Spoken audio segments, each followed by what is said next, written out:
With the Moon Jae-in administration now into the second half of its 5-year term, the president is set to host a weekly meeting this afternoon where he will address his plans and policy direction for the remaining 2.5 years. Our presidential office correspondent Shin Se-min starts us off.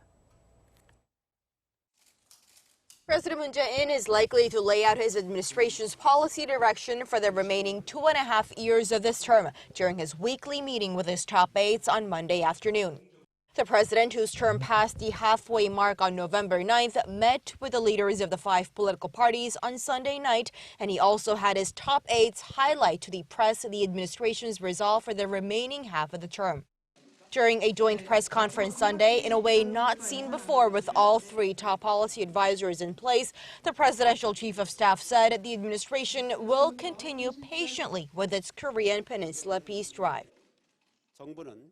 The government will consistently continue to pursue peace on the Korean Peninsula with patience and according to principle. And with the peace process not showing much progress, the nation's security chief said issues will be handled one by one with an unceasing determination for the remainder of the administration's term.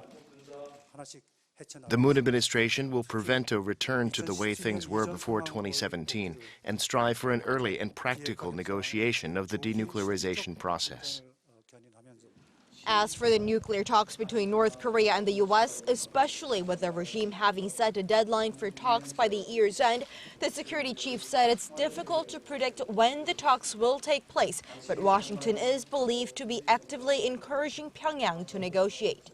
And he added that Seoul, too, is working on realistic ways to promote substantive cooperation between the 2 Koreas while continuing to strengthen its defense posture based on the alliance with Washington.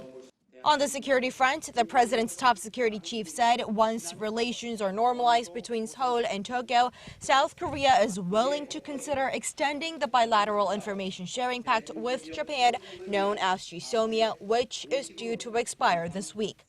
Looking ahead to the remaining 2.5 years of the administration, the presidential chief of staff said there's still a way to go, with many not yet feeling the impact of various policies. Shin Se-min, Arirang News.